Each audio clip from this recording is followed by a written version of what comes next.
Grabe ang Big 3 ng Phoenix Suns mga bro, walang patawad sa kalaban. Bagong salta na si Bradley Beal, ayaw paawat, sinayawan ng bantay. 49 pick ng Cleveland Cavaliers na si Emoni Bates mga bro, patuloy ang pagpapakitang gila sa NBA. Kanina lang nagtalato ng team high 16 points while shooting 50% sa field at 4 of 9 naman beyond the arc. Impressive so far ang pinapakita nito sa preseason. Sa tatlong laro ng Cleveland ay lahat yan ay double digit ang naitala ni Emoni Bates. Ilang NBA teams ang nilagpasan ng player na to mga bro dahil malamang sa duda ang iba sa pwedeng gawin ni Bates, pero mukhang pinapatunayan niya ngayon sa Cleveland na hindi sila mabibigo sa pagpili sa kanya kahit sa kaduluduluhan pa ng draft pick. Phoenix Suns versus Portland Trail Blazers. Present ang Big 3 ng Suns mga bro dahil activated ngayon etong si Bradley Beal. Wala naman sa kabila itong sa Ayton na magbabalik home court sana sa Phoenix. Well, first quarter literal na naghalimaw na naman si Devin Booker. Tinusta agad ng depensa ng Portland. 17 big points ba naman ang ginawa mga bro, 4 na tres din ang naipasok. Kahit anong klaseng depensa ang gawin ng kalaban, target shooting lang sila kay Booker.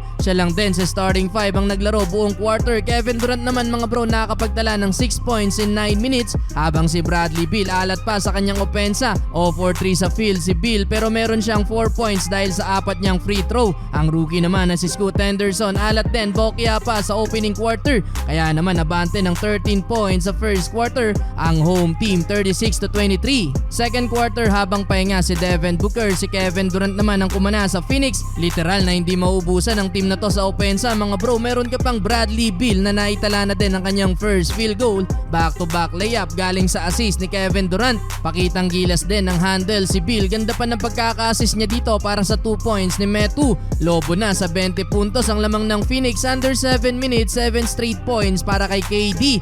Biglang siya na din ang leading scorer ng Suns mga bro with 19 points bago siya palitan ni Booker under 5 minutes. 4 na sa starting 5 ng Phoenix ang merong double figure kung saan nakisali na din dyan si Grayson Allen with 11 points. Yung scoreless ng first quarter na si Beal, ponto na din 11 points sa second quarter. Kaya naman natapos ang second quarter, hawak ng Phoenix Suns ang 22-point lead 76-54. Entering the third quarter, dahil sa laki na ng lamang ng Phoenix, automatic pahinga na dyan ang Big 3 nila na sila Booker, Bradley Beal at Kevin Durant.